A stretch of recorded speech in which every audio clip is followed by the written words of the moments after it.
저는요 어렸을 적에 뭐 촌에 살았으니까 촌에 사는 애를 뭐라고 부르죠? 그렇죠. 예, 전 촌놈이었습니다. 그래서 가끔 이제 저희 부모님이 어디를 가려고 하는 것 같아요. 예, 애들은 그 기가 막히게 알아요. 엄마 어디 가? 아빠 어디 가? 그러잖아요.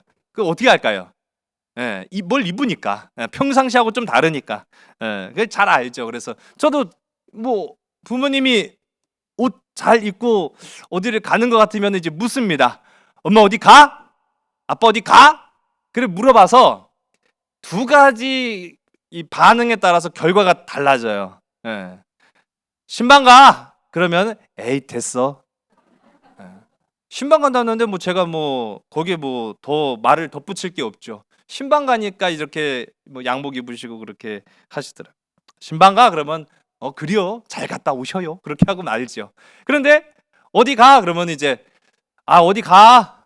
그렇게 말씀하실 때는 나도 좀 그 무슨 말이에요? 데리고 가라는 얘기죠. 아이 촌놈이 좀 다른 데 좀 구경을 해 보자는 얘기 아니겠어요. 예. 그래서 구경 가면은요. 그야말로 이제 뭐 조그만 동네에서 그 조금 더 큰 도시만 가도 그야말로 별천지가 아닙니까? 그 별천지가 이제 펼쳐지는 거죠. 다 신기해요. 진짜 심지어는 제가 군대 갔다가 훈련소 마치고 이제 자대 배치 받아 가지고 그때 이제 첫 휴가를 100일 휴가 뭐 그렇게 부르잖아요. 저 120일 정도에 나왔어요. 조금 밀려 가지고. 그래 갖고 한 120일 정도 돼서 첫 휴가 나왔을 때에도 와, 별천지더라고요. 예. 다 신기해요. 다 그냥 뭐 모든 게 그냥 새로운 세상 같고 사람 지나가는 것만 봐도 좋아요. 예. 그게 촌놈이었으니까 아니 조금만 더 큰 도시에 나가도요 다 신기한 거예요. 그런데 이런 촌놈에게도 싫은 게 하나 있었어요. 백화점 구경 가는 건 죽어도 싫더라고요. 왜 그럴까요? 백화점 구경 가는 촌놈이 다른 거 다 좋아하거든요. 근데 백화점 구경 가는 걸 싫어했어요, 제가. 촌티가 저를 어떻게 보시고 또 그렇죠. 전 돈이 없죠. 백화점 구경 가는 게 싫은 이유가 안 사주니까. 백화점 구경 백날 첫날 가면 뭐 한대요. 백화점 구경만 하고 오는 거예요. 그래갖고 어떤 때는 엄마 어디가? 아빠 어디가? 그랬더니 백화점 간대요. 나도. 넌 가서 뭐해? 나도 좀 구경해. 가면서 은근히 이제 내심 기대하는 게 있을 거 아니에요. 예, 뭐라도 좀 얻어 걸려라. 근데 도무지 사줄 기미도 안 보이고 내가 살 것도 없어요. 사실 가보니까. 그래갖고 한 두어 시간 있다가 들어오는데 입이 이만큼 나오죠. 어씨 사주지도 않고. 그거 한 두 번 해보니까요. 엄마 어디가? 아빠 어디가? 야 백화점 갈래? 싫어 안 가. 그렇게 되더라고요.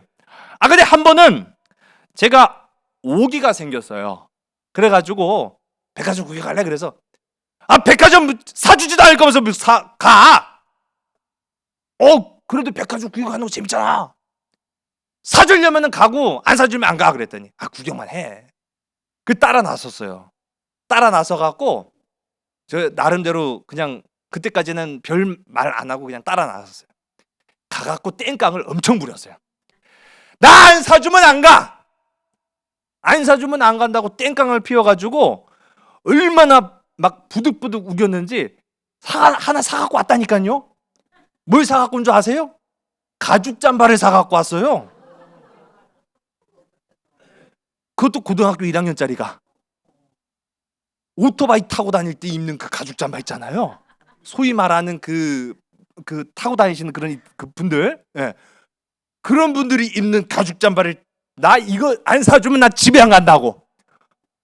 비싸기도 더럽게 비싸요. 근데 오기가 생겼어요, 제가.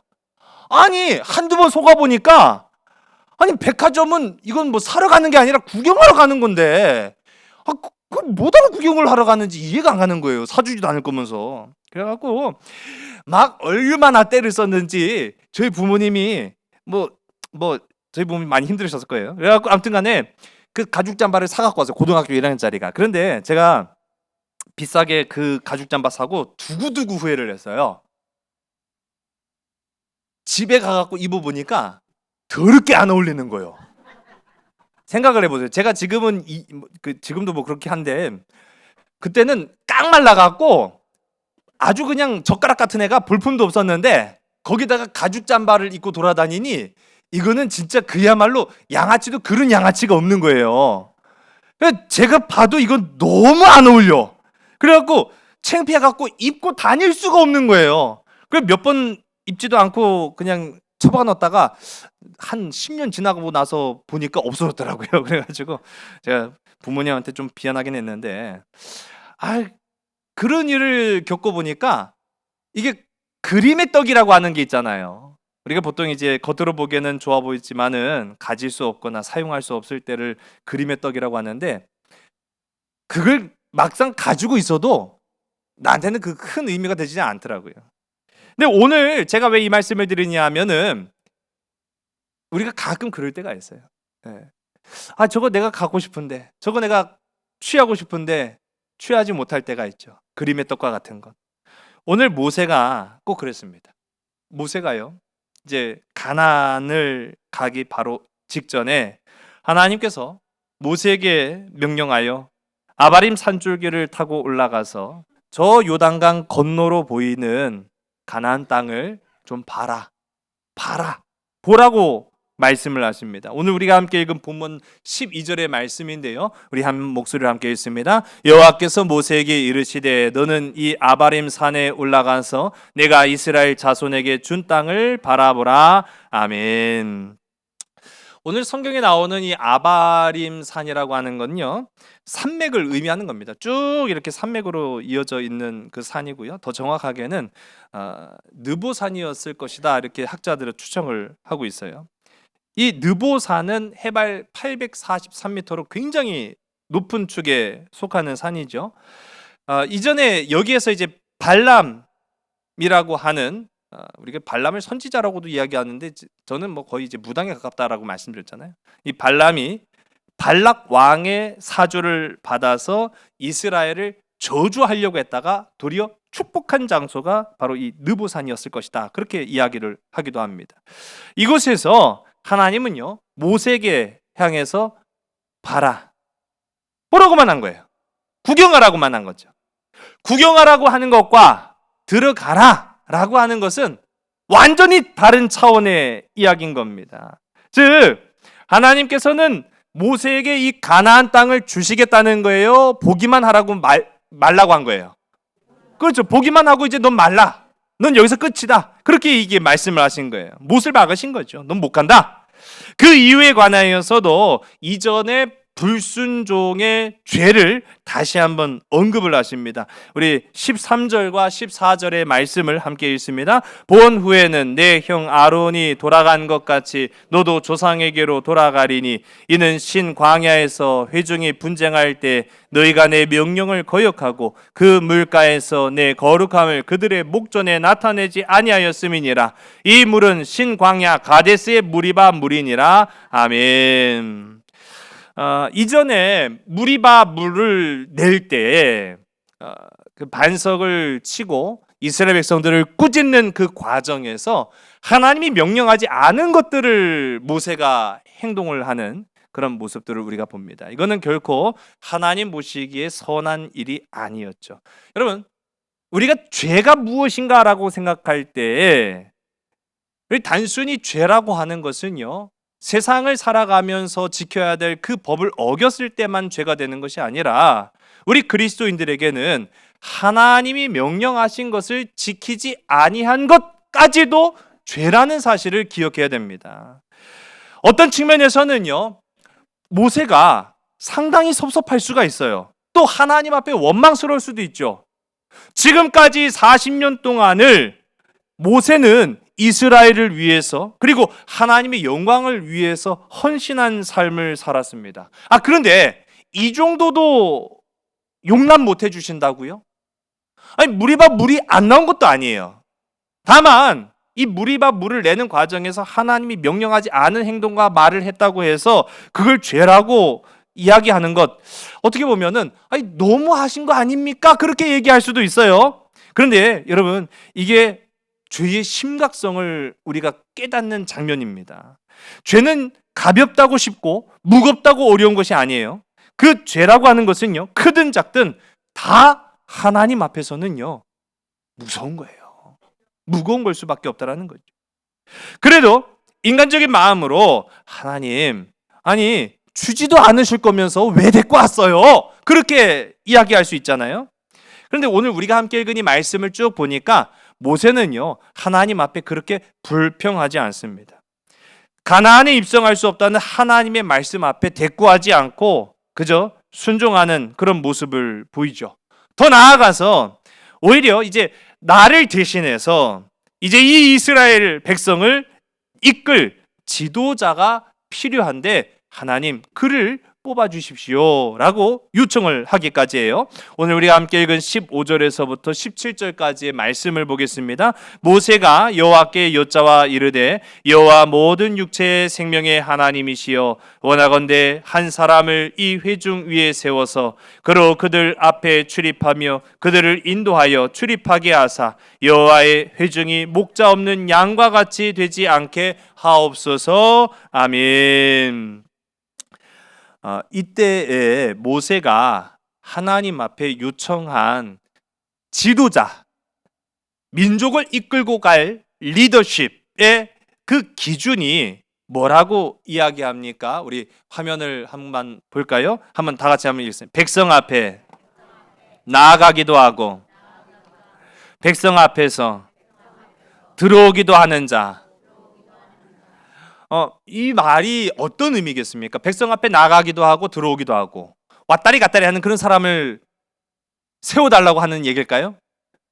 네, 이 말은요 백성을 선두에서 지휘할 사람, 즉 전쟁을 이끌 사람이라는 걸 의미하는 거예요. 전쟁의 용어라는 겁니다. 전쟁 용어.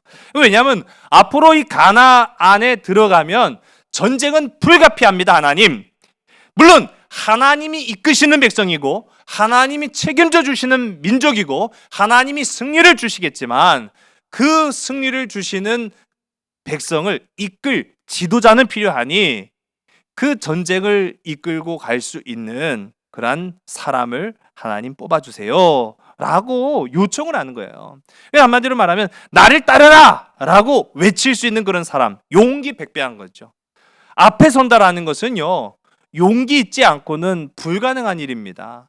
그런데 이 앞에 선다라는 것이 다만 영광스러운 자리만이 아니라 무거운 책임을 지고 그것이 생명을 내놓을 만한 그런 막중한 자리라고 한다면 더더구나 어렵죠.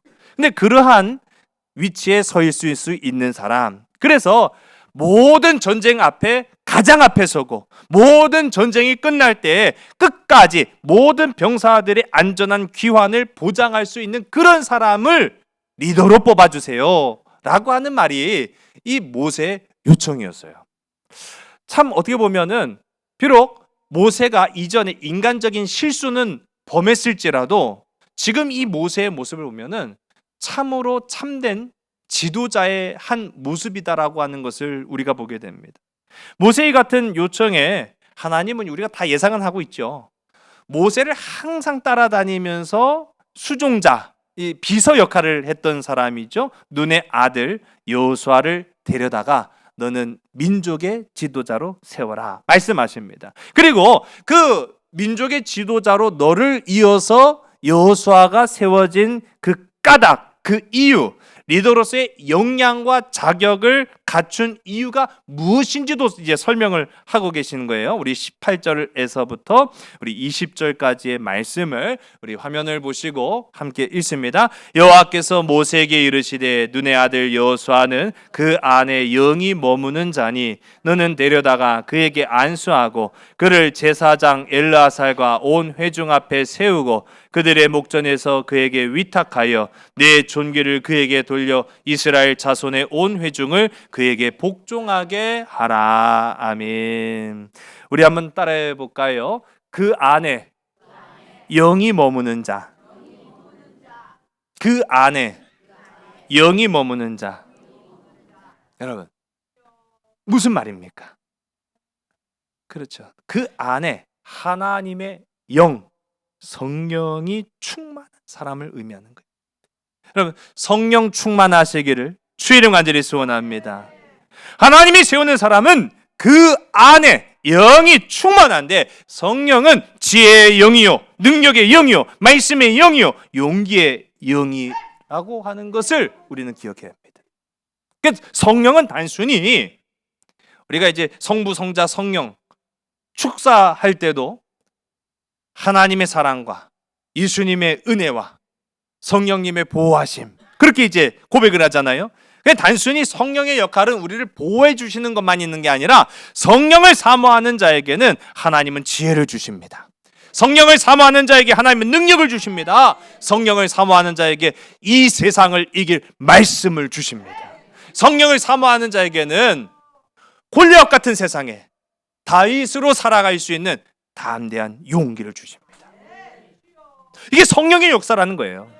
제가 이 일전에 우리 교회 학교 친구들한테도 이제 공부하는 우리 친구들이죠. 우리 친구들이 뭐 다른 거 못 하겠습니까? 나중에 어떤 꿈을 가질지, 어떤 미래를 계획할지는 각자 다 다를지라도 지금 현재는 그들이 해야 할 사명은 공부하는 거거든요. 미래를 준비하는 거예요. 근데 미래를 준비할 때 정말로 중요한 거는, 제가 그래서 우리 친구들한테 성령을 받아야 된다. 성령을 사모해야 된다. 그 안에 성령이 있어야 된다. 성령이 있고 집을 짓는 것과 성령이 없고 우리 인생의 집을 짓는 것은 완전히 다르다라고 제가 강조를 했어요. 그 성경을 보니까요, 성령이 충만하니까 어떤 역사가 나타나냐. 우리 친구들한테 귀가 쏠깃한 얘기를 한 가지 했어요. 성령 충만하면 외국어를 잘해요. 제가 하는 말이 아니에요. 성경에 나와요. 성령 충만하니까 방언이 막 터졌는데 외국말을 했다니까요. 배운 적도 없는데, 익힌 적도 없는데. 제가 지난번에 저희 조카 놀러 왔는데, 이제 걔도 저희 막내랑 같이 중학교 올라가니까, 중학교 올라가면은 뭐 공부도 해야 되고 막 바쁘고 막 그래요. 그래서 야, 영어는 열심히 해야 된다. 제가 얘기를 했어요. 그때 영어를 어떻게 하면 좋냐요. 저도 영어를 잘 못하는데 뭐 영어를 어떻게 하면 좋냐고 그렇게 물어보니까, 제가 근데 한 가지 제 경험상 아는 게 있어갖고 그 얘기를, 야, 영어는 노가다야. 그냥 맨날 노가다 한다고 생각하고 그냥 해야죠. 뭐 우리가 외국 나가 살 수도 없고 영어는 노가다 한다고 생각하고 해. 제가 그렇게 부탁을 했는데요. 우리가 뭐 노가다고 뭐 떠나서 성령을 받으면요, 하나님이 지혜를 주시더라고요. 자라는 아이들에게만이 아닙니다. 이 세상을 살아야 할 우리가 정말로 필요한 것은 바로 성령의 충만함이다라고 성경은 말하고 있어요. 근데 오늘 말씀 보니까요, 민족을 이끌 지도자, 이 세상을 선도할 사람들, 하나님은 어떤 사람을 세울 수 있느냐? 그 안에 하나님의 성령이 머무는 자를 세우셨다라고 말하고 있어요. 자, 그러면 하나님은 하나님의 일, 즉 하나님의 역사를 위한 도구로 왜 성령 충만한 사람을 쓰셨는가? 그 하나님의 왜 영이 기준인가라고 하는 거를요, 성경 여러 부분에서 우리가 발견해 볼 수가 있습니다. 먼저는 우리 이전에 살펴봤던 대표적인 인물이죠. 창세기 41장의 요셉이요, 여러분 성령의 사람이었다는 거 아십니까? 창세기 41장 38절과 39절, 우리 두 절의 말씀을 우리 화면을 보시고 함께 읽습니다. 바로가 그의 신하들에게 이르되 이와 같이 하나님의 영에 감동된 사람을 우리가 어찌 찾을 수 있으리요 하고 요셉에게 이르되 하나님이 이 모든 것을 내게 보이셨으니 너와 같이 명철하고 지혜 있는 자가 없도다. 아멘. 여러분, 애굽 왕 바로의 꿈을 해석한 이 요셉을 보고 감탄한 이 왕이 그의 지혜에 축복을 하고 인정을 하는데, 무엇을 인정합니까? 그 능력은 하나님의 영에서 나왔구나 라고 칭찬하고 있어요. 여러분, 이거 어떻게 알았겠습니까? 그러니까 지금은 우리 다 본문을 볼 수 없습니다만은 이 창세기 41장을 보면은 요셉이 애굽 왕 바로의 꿈을 쫙 해몽하는 그 과정에 요셉은 한 가지 사실을 꼭 집어넣었어요. 이 해몽은 하나님이 그렇게 역사하셨습니다 라고 해몽했어요. 하나님이 역사했어요. 내가 그렇게 뭐 해몽이 좋아서 뭐 되는 것이 아니라 하나님이 그렇게 역사하셨습니다 라고 이야기했다라는 거예요. 하나님이 영이 충만한 자는 지혜가 있다라는 사실 기억하시기 바랍니다. 또 우리가 이스라엘 백성들이 출애굽 이후에 하나님의 명령을 따라서 이제 나아가는 과정 속에 성막이 필요했습니다. 그 성막 안에 많은 기구들도 또 제작을 해야 했어요. 근데 이 제작을 위한 특별한 기술과 지혜를 필요로 하는 사람을 세우셨죠. 그가 바로 부살렐이라고 하는 사람이었습니다. 출애굽기 31장 1절에서부터 5절까지의 말씀을요, 우리 화면을 보시고 함께 읽습니다. 여호와께서 모세에게 말씀하여 이르시되 내가 유다 지파 훌의 손자요 우리의 아들인 부살렐을 지명하여 부르고 하나님의 영을 그에게 충만하게 하여 지혜와 총명과 지식과 여러 가지 재주로 정교한 일을 연구하여 금과 은과 노수로 만들게 하며 보석을 깎아 물리며 여러 가지 기술로 나무를 새겨 만들게 하리라. 아멘. 여기서도 우리가 마찬가지로 볼 수 있죠. 성령이 충만한 자에게 하나님은요, 지혜와 총명과 지식과 여러 가지 재주를 주셨다라고 말합니다. 이게 성령 충만할 이유가 충분하지 않겠습니까? 뿐만 아니라 하나님이 영이 충만한 자에게는요, 성령의 임재가 임해서 민족을 이끌 강하고 담대한 마음도 주신다. 우리 사사기 말씀 보면은요, 기드온, 입다, 삼손, 이 대표적인 이 사사들에게 명령하실 때 하나님이 항상 하시는 말씀이 여호와의 영이 강하게 임하였다라고 이야기합니다.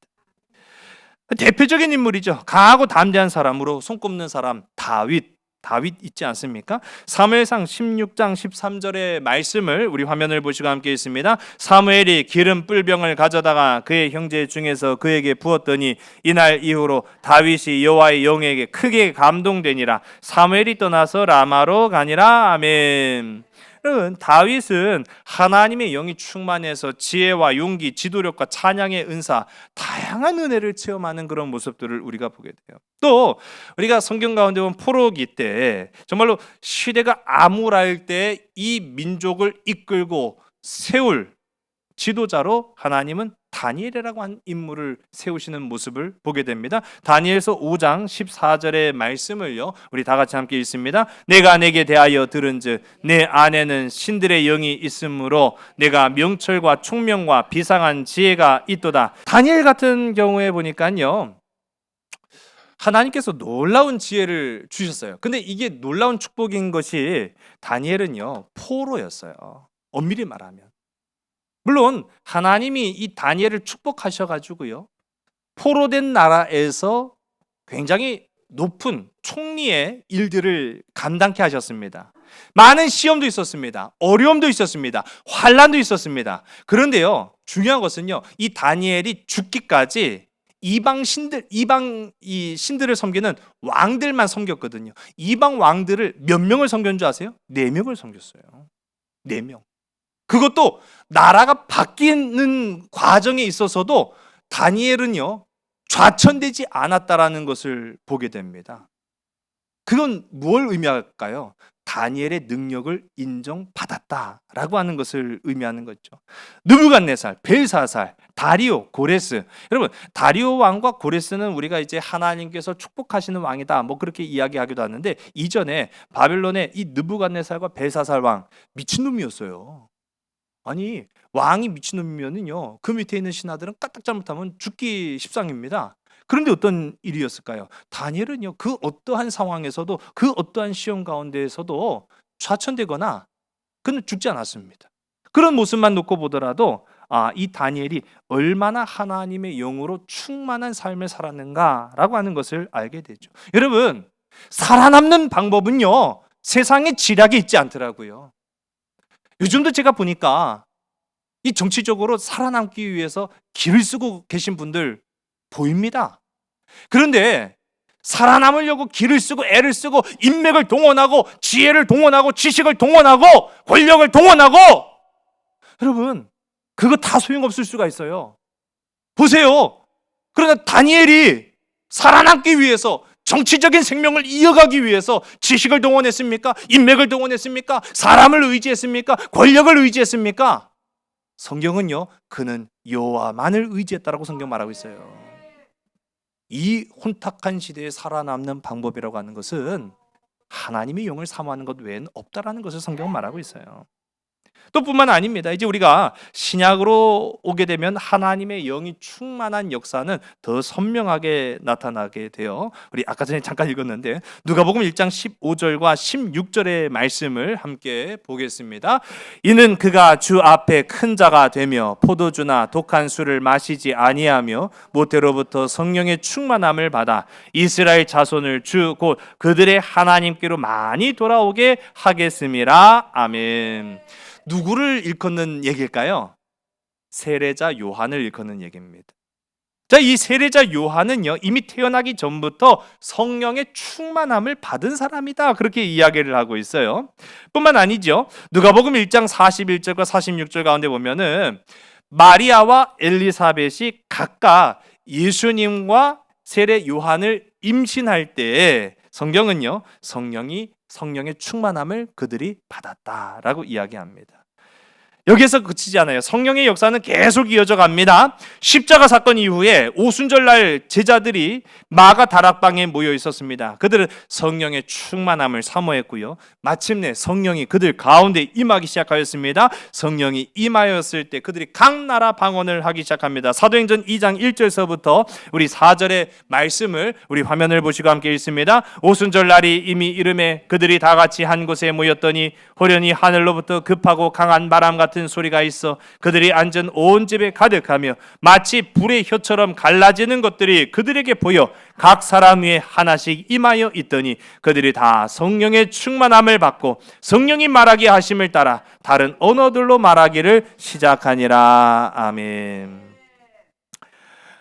모세는 이처럼 하나님이 명령하신 절차에 따라서 다른 기준이 아니에요. 외모, 권세, 학력, 학벌, 그 어떤 것도 기준이 아니라 하나님이 명령하신 대로 그 안에 성령이 충만했던 사람 여호수아를 불러다 그 위에 손을 얹고 그를 후계자로 삼게 됩니다. 오늘 우리가 함께 읽은 본문의 말씀 23절의 말씀을 함께 읽습니다. 그에게 안수하여 위탁하되 여호와께서 모세에게 명령하신 대로 하였더라. 아멘. 하나님이 찾으시는 사람은요, 하나님의 영, 즉 성령이 충만한 사람이어야 한다라는 것입니다. 여러분, 우리 한 주일 동안 세상을 살아가면서 오늘 주신 이 말씀 가운데 이것 한 가지를 꼭 잊지 마시기 바랍니다. 우리 한번 따라, 하나님의 영이 그 안에 충만한 자 바로 접니다. 아이, 나 말고 여러분 각자 이제 하시죠. 예, 우리 다시 한번, 하나님의 영이 그 안에 충만한 자 누구라고요? 바로 접니다. 바로 접니다. 하나님, 내가 성령이 충만하기를 원합니다.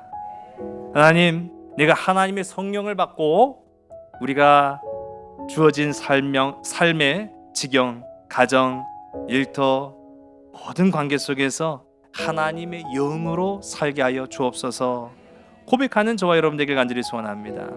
하나님의 영이 충만한 자만이 하나님의 마음을 알아 그 뜻을 이루고 하나님의 나라를 확장시키기 때문이다 라고 성경은 이야기합니다. 사도행전 우리 1장 8절의 말씀을 함께 보겠습니다. 오직 성령이 너희에게 임하시면 너희가 권능을 받고 예루살렘과 온 유대와 사마리아와 땅끝까지 이르러 내 증인이 되리라 하시니라. 아멘.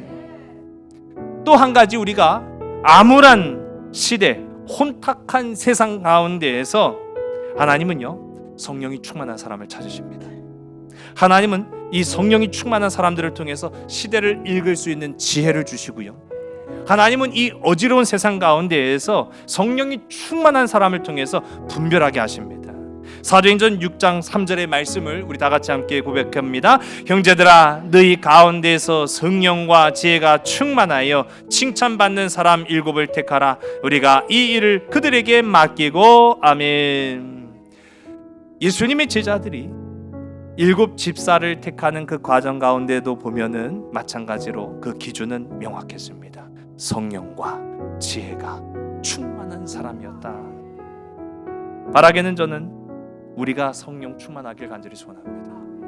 그리고 우리가 각자 서 있는 자리에서 제 역할 하면 돼요. 하나님의 자녀로서 제 역할을 하면 돼요. 한 사람이 바로 서면은 가정이 바로 서게 됩니다. 한 사람이 바로 서면 기업이 바로 설 수 있습니다. 한 사람이 바로 서면 국가와 국민이 안전할 수 있습니다. 우리 한 사람으로 시작하는 것입니다. 하나님은 그런 사람을 찾으십니다. 성령이, 그 안에 성령이 충만한 자. 여러분, 성령이 충만한 저와 여러분, 그래서 이 나라와 이 민족을 위해서 귀하고 아름다운 하나님의 일들을 감당할 수 있는 복된 저와 여러분, 우리 모두가 다 되기를 주님 간절히 소원합니다. 기도하겠습니다. 하나님, 어지러운 세상, 암울하고 혼탁한 이 시대에 하나님 성령이 충만한 자들을 택하여 시대와 세대를 세우고 바른 길로 인도하며 하나님의 곳 가나안 땅으로 인도하여 주실 줄로 믿습니다. 그 역할을 감당함에 있어서 모세가 여호수아를 세움과 같이 오늘 이 시간 하나님은 성령이 충만한 우리를 부르셨는 줄로 믿습니다. 하나님, 지혜의 영이 있게 하여 주시옵소서. 말씀의 영이 있게 하여 주시옵소서. 권능의 영이 있게 하여 주시옵소서. 하나님, 성령이 충만하게 하여 주시옵소서. 그래서 우리가 서 있는 삶의 자리를 바르게 세우고 하나님께 영광을 돌리며 하나님의 나라를 확장시켜 나아가는 자들, 건강한 백성, 건강한 가정 이루어 나아가는 우리 모든 성령의 충만한 자들로 주님 불러 주시옵소서. 사용하여 주시옵소서. 써 주시옵소서. 모든 것을 주께 온전히 의탁하오며 참 사랑 되시는 나사렛 예수 그리스도의 이름으로 감사하며 간절히 기도드렸사옵나이다. 아멘. 세상에